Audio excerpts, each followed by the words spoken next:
Welcome in episode number 3 here of the PennLive Wrestling Podcast. And it's our first episode with Hunter Wallace, former state qualifier from Northern Lebanon High School, now an assistant on the staff there. Also runs the Keystone Caliber Facebook page where he does District 3 and statewide high school wrestling rankings for teams and individuals. He'll be joining us weekly throughout the season, really to spotlight top individual performances from across District 3. You can follow his work as well on Keystone Caliber for rankings and all the content that they do there.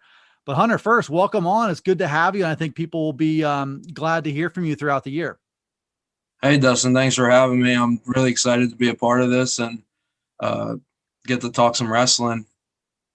It's what it's all about. I personally kind of feel like it's just a nice addition to the stuff that's already out there across, your stuff, my stuff, everybody who's producing content for high school wrestling, just to be able to listen to this on the way to work and hopefully learn a thing or two from you.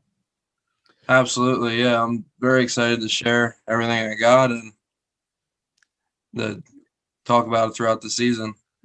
You are kind of like an encyclopedia of results, and really it kind of comes down to understanding who the best wrestlers are. Obviously comes down to wins and losses and off season, in season, early season tournaments, the postseason. It all adds up to a picture that you paint for rankings. And obviously before the year begins, I wanted to start, and we'll start with class AA, just looking at a few names that you provided, breakout wrestlers, guys who are coming from off the radar, who can make a big leap in the coming season. And we'll also talk about, again, start with AA. We'll do AAA in a separate episode. Looking at some freshmen to watch across AA. And I know you've got a good one in the room. I'm excited to talk about him, but let's start with some of your breakout guys. And I want to hear sort of the reasons for why you think that they're positioned for a big leap in the coming year. Wrestler number 1, Kale Quigley from Susquehanna. That's my alma mater. He is a junior. Looks like he was injured for the postseason last year, correct? Yep, he was. And so he finished up 9-4. One of those losses was by injury default in the postseason. One of them was to Rocco Fratelli, who was a state qualifier in AAA from Northern. Yeah. Another one was up at 113 pounds. So if you look at the resume, you can kind of see some promise there, and especially at those lower weights, whether he goes 106, whether he goes 113, to be a junior and to have some experience in those spots does position him for a big year. Yeah, absolutely. And I always like to give kids the benefit of the doubt, especially with the kind of year we had last year. But Kale, I've been watching Kale for the past couple of years since he was late elementary, early junior high. Like you said, he was 9-4. As a freshman, he was down on junior high due to his weight. He was a little smaller, and also would have been behind Mason McClendon, who was a state qualifier that year. Like you said, he was unable to compete at sectionals last year. But if you watch Kale throughout this year, he's finally a true 106 pounder. He's very strong. He's a go-getter, man. He's very aggressive. He is not afraid to back down. He's not afraid to, go big, go home type of deal. Like, he's very strong. He's a strong hand fighter. He's very strong on his feet. I'm very excited to watch him throughout this year. And I think you pointed to something. I mean, to be a true 106 and to be a kid who's coming down instead of trying to wrestle up, it's such a big thing, especially at that weight class, and to have some experience in a class that is often full of freshmen and sophomores, it can be an advantage. So to see him up at a true 106 and to really, hopefully, knock on wood for him to stay healthy and be able to showcase those things. There's a lot of reason to like what he brings to the table for Jim Yinger and his staff there. Absolutely. Yeah, I agree 100%. Next one up, and I'm so accustomed to reading his last name, I'll apologize if I butcher it. But Gary Deyerman from Schuylkill Valley. Deyerman from Schuylkill Valley. He's a senior. Another kid suffered an injury last year. Regional qualifier as a sophomore. He was 19-0 before the sectional finals when he was hurt. And that included a win over Christian Doy from Camp Hill, who had been to the state tournament, who had made some noise last postseason as well. You see what he's capable of doing. And now I think it's just a matter, as a senior, last shot at it here, to stay healthy and take his best swing yet. Yeah, absolutely. And some people that really follow wrestling may be confused about this pick of Gary because he was at the regional tournament as a sophomore. But I think, him just as a one-time regional qualifier really doesn't speak volume on his current state of talent. Like you said, last year he was undefeated, and his only loss ended up being in the sectional finals due to injury default against Jace Beagle of Pequay Valley, who was the district champ. And like you said, he did have a 8-2 victory over Christian Doy, who had beaten state place winners last year and was the regional champion last year, 126 pounds. So, I mean, his resume stands out for itself last year. And like I said, it was a weird year and he got injured. But as far as his wrestling, you can't point out weaknesses in this kid's you can't point out many weaknesses in this kid's wrestling. So he's very strong. He's very quick. He can throw. He can scramble. I would not be surprised if he was high up on the state podium this year. So definitely wanted to get his name out there. And I think it's worth stating that the idea of breaking out can mean a lot of things. Breaking out means that he was ready to do it last year, looked very ready to do it last year and kind of had that opportunity taken away from him. So it's almost like a delayed breakout for Gary and certainly somebody to watch around at 132. Another kid from that 126 weight class, and that 126 pound weight class was one that I would hold up as one of the deepest, one of the strangest. And in a situation like last postseason where you added yet another stop in the tournament with that super regional, you had a bunch of kids just wrestling each other and beating each other up. Marvin Armistead is another one that you list here. He's a sophomore now. He's a freshman going through that weight class last year. And you saw maybe the experience disadvantage for him. You saw he was close with some of these guys, Christian Doy, ended up wrestling a bunch of those kids. And speaking of Christian Doy, he lost in overtime, I believe, in the sectional finals to him. So I kind of view that as a nice litmus test for where Marvin was last year and how he can use that as a springboard into a sophomore year. Yeah, for sure. Marvin last year, I think Marvin will be at 138 this year, based off what I've been hearing. But he was 13-6 last year. He ended up still getting sixth at districts. He was actually one match that stood out to me for Marvin was he was wrestling Nolan Ziegler of West Perry, who took 8th at the state tournament last year.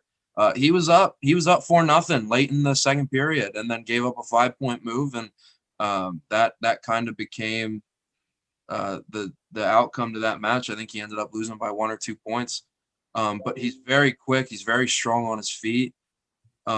He has a beautiful blast double, one of the best in the district. If I had to say so myself, I think he could take a very big jump in his sophomore campaign at the 138-pound weight class. And I think sometimes learning how to win in those moments can only come by losing in those moments, right? Absolutely. You can only feel out, the scenario of leading 4-0 in the postseason. Sometimes you just have to fail in that moment before you can really learn what it takes or how to correct what you did wrong in that situation. You just kind of have to mess it up. It's just like life itself. Absolutely. You hear that through any sports, even in the work life, rookie mistakes. It's going to happen. And, to take 6th at districts last year at 126-pound weight class, that was just loaded with good kids throughout both sections. I mean, that's pretty impressive in itself. So I really think he has the capability to take that big jump. Another kid I fully agree capable of making a big jump, Gabe Bertoldi from Bishop McDevitt. He's a junior now. You'll see him roughly around the same weight class. You got him 132, 138. We'll see where he ultimately kind of settles in. Mike Nallman, Bishop McDevitt's coach, has been talking about him for a long time. He has talked about Gabe the same way that he talked about Riley Robel when Riley Robel was a freshman wrestling 182 pounds. He really likes the upside of Gabe. And now it's just a matter of, I think, adding consistency and availability to that upside to try to realize that potential. And you can kind of see it in his results last year. He pinned Christian Doy inside of a minute last year. Yeah. He majored Danny Capozzoli from Newport, who was just very, very solid. And he was a senior. taking the next step for Gabe as a junior will mean just being top level when it comes to his preparation and consistency. And I think for that McDevitt team, it's easy to circle the big guys. Andrew Christie in the middle of the lineup there, Jake Guilfoyle in the middle of the lineup, Riley Robel at the top, obviously state runner up, Bryce Enders coming in from Halifax to help anchor those upper weights too. But the difference maybe between Bishop McDevitt being a real District 3 title contender and not could be a guy like Gabe Bertoldi stepping into a role where he is a steady producer of bonus points. And I think at the individual level, he's capable of doing a lot at that sectional, district, regional, and state tournament. Absolutely. I agree 100%. And, Gabe, obviously, if you really look into his season last year, I mean, it speaks for itself. He was 14-1. His lone loss being the Matt Repos of Central Dauphin, who everyone knows is just a beast. He's an all-around great wrestler. There's not many weaknesses. And to be in a room like Bishop McDevitt's with kids like Andrew Christie and Jake Guilfoyle, like kids like that you can be practice partners with, and Mike as your coach. And I know they got Tony Griffin in there. Like everything could fall into place for that kid. I think he has the capability to place very high at the state tournament. If all goes to plan for him. And it's a good point about those clusters in the middle weights of guys who can drill and get a different feel and get pushed in different ways. And in the upper weights too, with Enders, Robel, and the freshman, Lucas Lawler, those guys. And you talk about, if you're a freshman and you're at 189 pounds and you're working every day with Bryce Enders, who I don't know if there's a more physical wrestler in District 3 than that kid.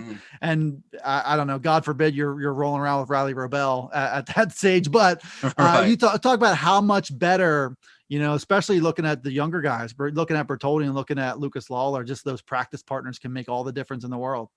Absolutely. I agree 100%.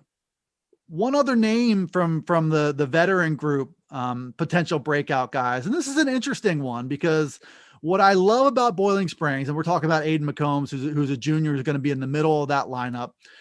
Boiling Springs has obviously a lot of hammers over the years. They are who they are, steady, one of the most productive teams in District 3, either Class 2A or 3A.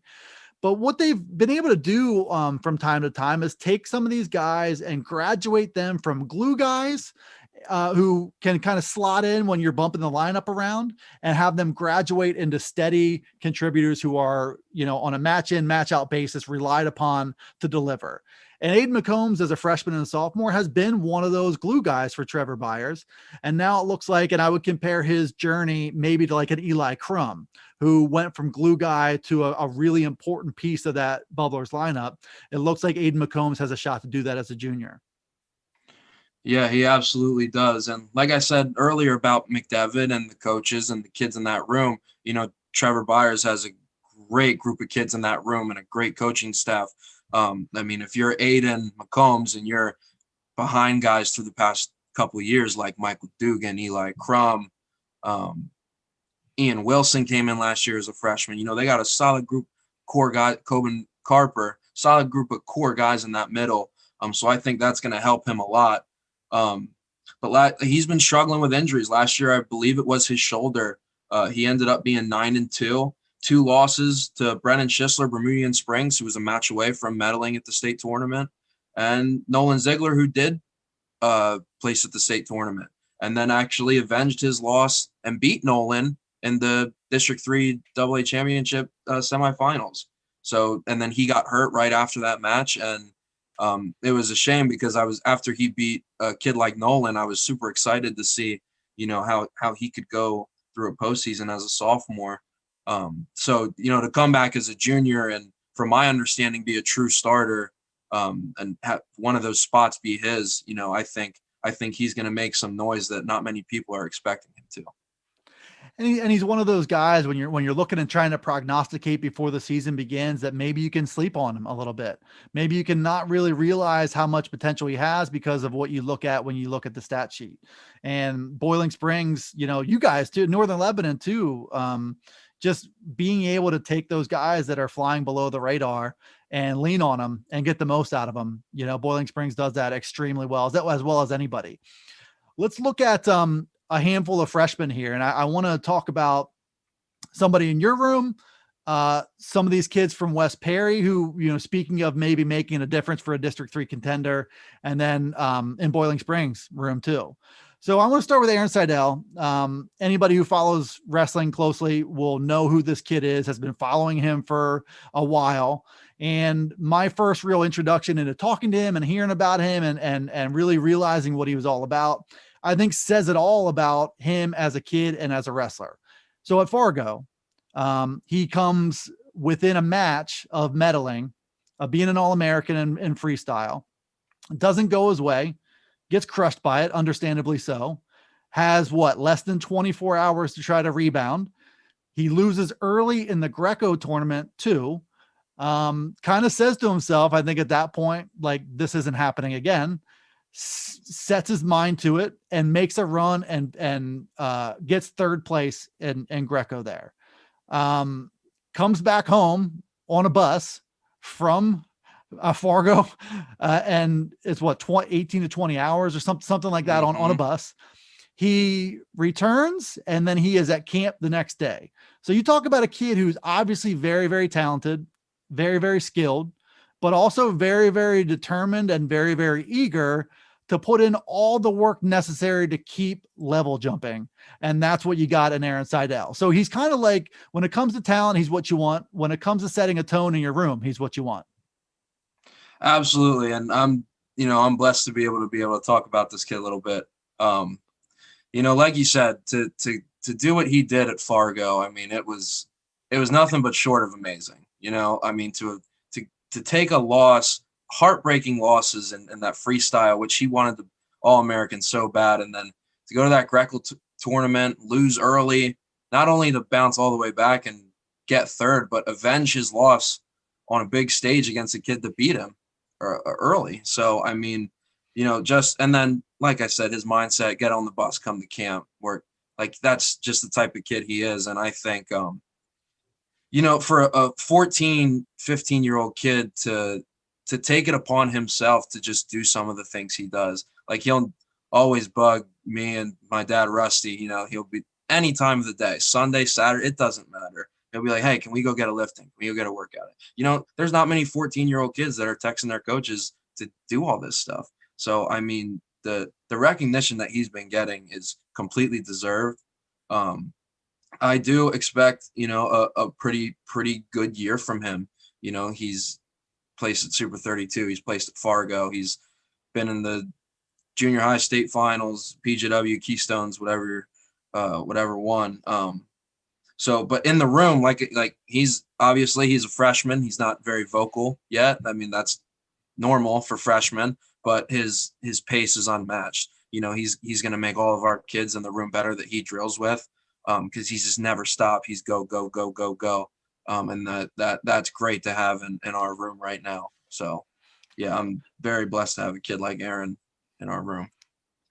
So, I mean, this probably goes without saying, but you have high upside kids and you've got grinders. The significance of having your high upside kid be a grinder and the tone that can set is just huge for everybody. To set the pace, he doesn't have to say a word. If you see what he's doing and how he's trying to make himself better, everybody should want to follow that lead. Absolutely. I agree 100%. And that's only going to take him to higher heights. And I know his goal is to be a state champ. You ask him what he wants, it's to be a state champ. And, I think he's doing all the right things to do that. Yeah, he's got that well within his sights, and you could definitely make the case that he's got more than that in his sights when you look at what he's capable of doing throughout his career. But that's kind of getting a little ahead of ourselves. This year ahead, I'm really excited to see what he can do. This group, I think I mentioned him a little bit earlier. This group from West Perry too is another group that I'm curious to see, both from an individual perspective and from what they can do for their team. And I was up at West Perry last week and kind of saw these guys with my own eyes and kind of heard what impact they can have. And just like Aaron, Jackson Rush, Ty Morrison, Tucker Seidel, to name three of them, are not only skilled, talented, tough kids, they're also kind of doing what Aaron's doing, where they're pushing the pace and they're trying to jump levels and they're doing everything they possibly can. And that's just got a nice effect on a team that was already knocking on the door anyway. So I wrote about West Perry this week and where they're at and how important these guys are to that team. And even asking Devin Jackson, who was a state medalist 2 years ago, wasn't able to finish out the postseason because of some health issues last year. He's being pushed, and he's got drill partners that he can get different looks and different feels. He can get pushed by Jackson Rush and by Ty Morrison. You look at what Jackson Rush brings, and you'll see him, 113, 120. It'll be interesting as they approach the postseason to see who settles in where, because you might have an odd man out. But for now, Jackson Rush, airtight technique. Ty Morrison, long and funky, just like his brothers. Brad is wrestling 215 now. Caden was a state qualifier, I believe, a few years ago. Yeah. And then Tucker Seidel looks like he's about 28 years old. Like he is strong and powerful, and like bringing that ability to the table, for a team that, already had Devin Jackson, you already have Brad Morrison. You've got Justice Hockenberry Folk. You've got Nolan Ziegler who won a state medal. You've got a bunch of other kids, they don't have 30 kids in the room, but they've got kids where it counts. And these freshmen are a big part of it. Absolutely. West Perry is just to talk on West Perry a little bit. I mean, two years ago, I went to watch the Pico tournament and cover it, actually. And I kind of figured, Newport and Susquehanna would battle it out. You really didn't hear much of West Perry. I think they might've just came over from AAA. But you didn't really hear much of them, and they showed up to Pico with all these kids, freshmen, and you never really heard of them yet. And they just went out there, and I was amazed. They were just so tough, so quick. And since then they've just, West Perry's just been getting better and better. And now they did lose Ty Wanders last year, a senior state qualifier. So that was a tough one. But like you said, to bring in 3 freshmen, Jackson Rush, Ty Morrison, Tucker Seidel, and then they're even bringing in another freshman, Quade Bowden, at about 189 pounds, who I think is going to start for them and have a pretty decent year. You bring in 4 freshmen like that, man, it's very rare to do. A group like that is just going to excel on a team and individual standpoint. Like you said, that, I mean, there's not much I can really say about individual, each of them for their wrestling. Ty and Jackson both are similar styles. They're pretty tall for their weights. I mean, they're funky. They're both just very good wrestlers. And Tucker is just a brute, man. He's a bull. He's very strong. He'll attack at you for 6 minutes. So I'm very excited to watch these 3-4 freshmen they got get into their lineup and see what they can do. See what they as a team can do. Getting a lot of expectations now, and I think they're battling that a little bit. They aren't sneaking up on anybody. They aren't flying under anybody's radar. They are, going toe to toe probably twice this year, regular season and team postseason, with Boiling Springs, which is where they aspire to be. Now it's time to kind of graduate from a team that's looking to make some noise that gets over the top, and that'll be a really fun dynamic to follow throughout the year. One other name before we wrap up AA here is Luke Magnani from Boiling Springs. Same effect. Boiling Springs has plenty of pieces. They always do. And now you add a really nice freshman taking over at 106. They had a veteran there for a couple years in Jimmy Snyder, who was just a little powerhouse that, anytime you have a senior who's that strong can kind of make some noise there. Now you bring in this kid to hopefully keep the wheels in motion for Trevor Byers and that team. Absolutely. Yeah. Luke, I got to watch Luke a bunch this offseason. I got to watch him at the Keystone Junior High Championships. He's a battler, man. I mean, he never quits. He'll wrestle you for 6 straight minutes. To slip a kid in like that, who I personally think has a very good chance of qualifying for states at 106 this year. Put him in your lineup after losing a kid like Jimmy Snyder, who you said is just a very tough 106 pounder they had for a couple years. It's a nice little addition that they have, because, I mean, they really didn't lose much last year. I mean, Eli Crum, you lost him, but, I mean, Michael Dugan slips right in that spot. A couple of those guys bump up in weight. McCombs is now a starter, like we talked about earlier. You got Carper back, so you got all those guys So to lose a senior 106 pounder is always tough, kid like Jimmy. So to bring a kid in like Luke, who I have high expectations for, I expect him to have a pretty good year with the team and as an individual. And I think to your point, if Trevor Byers knows you're going to battle when you're in there, that's good. He will live and die by that, battle it out. Mm-hmm. And it's just one of those programs the rich keep getting richer because they've built a pipeline from youth to junior high to the varsity level. And now they get another good one in Luke there. So that's Hunter Wallace here on the PennLive Wrestling Podcast. He will be joining us all season long. We just recapped AA breakout guys and AA freshmen to watch. We're going to wrap up this edition here, but we're going to come back a little bit later this week looking at AAA breakout guys and freshmen to watch. Thank you to Hunter for joining us. And like I said, he's from Keystone Caliber. He does rankings from District 3 and from the PIAA statewide, and he'll be sharing his insights all year here on the PennLive Wrestling Podcast. Thanks for tuning in, and we'll see you next time.